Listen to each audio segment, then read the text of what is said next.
That love you claim is not the real feel. They moving with ill will. That shit doesn't feel real. Think I'm starting to miss the era when new niggas ain't coming dissing the veterans. Facts. I would never say I'm equal to or better than Jehovah without me having to settle in. They don't get me, these bitches is moving iffy, and I be leaving places that probably and never miss me. I don't beef with people when they from my own city, cause the Uber would be cheaper if you rode it home with me. Let's talk about the budgets. These niggas will really cut it. They're telling you that they'll come and discussing it with you later. Here, let's talk about it and think. Let's just talk about monopoly. Cuban link, but now you renting all your property. Your net worth shit, checks don't hit. Baby mother trash, only like her cause her neck work lit. Look. Up in here, ladies and gentlemen. We got a real MC up in here. Funny thing when you racing to get it in, people give direction to places they never been. Latency never ends, knowing you would get to sit in some spaces they never can. But I learned to turn 100 wishes to 100. And welcome back to my Indigo Mind, and this is your host, Tyshana, and today, baby, we are going to be talking about my jazzy life, okay? We are going to be talking about her talking about postpartum, and we're also going to be talking about her finally getting the baby his helmet. So let's get right into this video. Hey girlies, okay, hey nation, hey the flawless nation, hey my flawless baddies, what's good? Gang. Sweet nights. First we're gonna talk about this helmet, alright? Now let's be clear. First thing I want to talk about is the fact that Jasmine said that her, that the doctor said, shaping his head at this point, she wouldn't recommend, right? I feel like she wouldn't recommend it because there would be one less check in her pocket, okay? Let's be clear. Because since the beginning of me knowing anything about newborns and anything like that, I watched my aunts, I watched my mom, I watched my grandma shape these babies' heads. From the time they came out, they would sit there and slowly mold their head. You know what I mean? Rub it in a different, circular motion to make sure their head is rounded correctly. I was molded. My brother was molded. My sister was molded. My baby was a C-section, so her hair came out perfect. I didn't have to mold it. But if I did have her vaginally, I was going to mold her head. You have to understand that their head is very pliable when they're that young. And when you are depressed or when you are going through something, you tend to lay those babies down a lot. I mean, to the point where they're not up as much, where you should actually be sitting them up. Like, even if you're putting them in a swing or putting them, never let their heads sit flush against the bed or whatever it is that they're laying on. Because their head is so soft, it will flatten the back of their heads. Not everybody takes the time out to notice these things, which completely grinds my gears, but that's these people kids, and it's only so much you can do or say, right?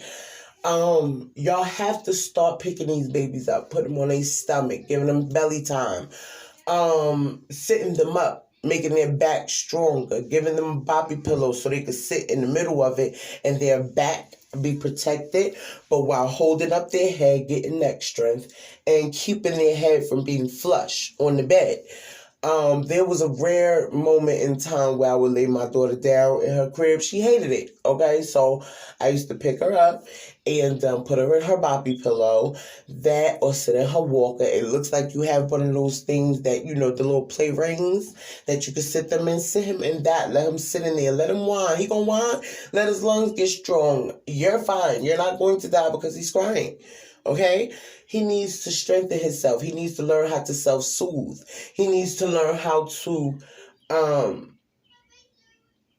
deal with things, as they are, right? Even as a little baby, because it grows up in them, I am happy that she finally went and got him, took him to a specialist. Because at this point, I think that would be the better method, because when you start to shape their head, you do that right out the womb when they're still super pliable, So yeah, there's that. Now let's move along to this postpartum. I really felt some sense of empathy for her. I know being a mom is hard. Like, some days I have my moments. Some days I have my moments when I want to just break down and cry, but I thank God for the mate I have, because he'll grab her, he'll take her, he'll, do things with her, he'll, basically get her out of my hair as I work through whatever is bothering me. She doesn't seem to have that. She said Chris works 2 jobs.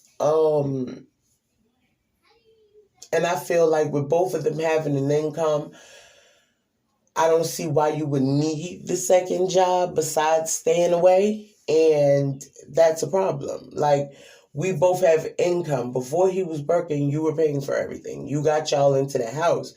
So with him working 1 job, you having an income, more than one, from 3 different channels, he should be more in tune with being a dad and building with his son and taking that worry off your hands, knowing you already full well have 4 other children, 2 of which who are still toddlers and very much need your attention. Okay? See, you guys have to understand. She's like, it's not the kids. It's that it is. Because you have to be able to be mindful that, am I still going to be able to give this baby as much attention as it needs?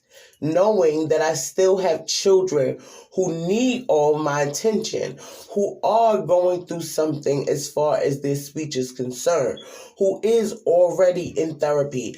I need to work on this before I can bring a little life into this world. I'm not saying don't. I'm saying be more mindful. Understand that I could have been gotten pregnant again.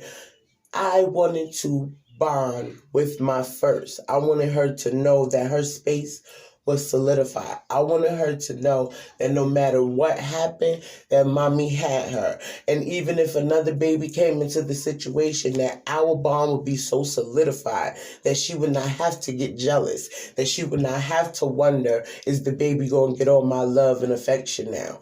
You get what I'm saying? I'm not saying, jackass, don't have no more kids. I'm saying be mindful of each of these human beings' needs from you and see if you can fulfill them. If you cannot, you do not need another child.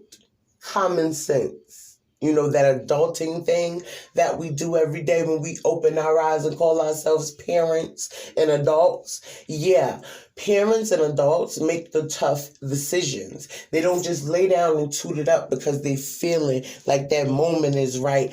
Oh, I want to have your baby. And then you got a whole nother life in postpartum depression. Because you cannot provide in the way that you feel like you want to provide in.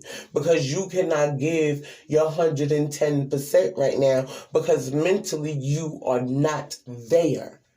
That is not those kids' fault. And they are going to suffer because of it. Oh, it's not them, but they cause it. They add to it. They aggravate it. And you have to sit here and keep your calm in these moments. Can you do that?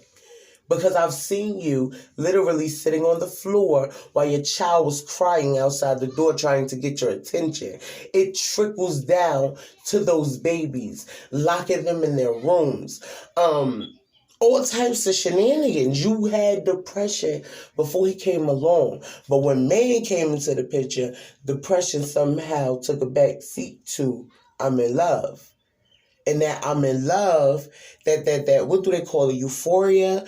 For people with depression, that moment of euphoria where everything seems wonderful and good and you're good and everything's good and we good.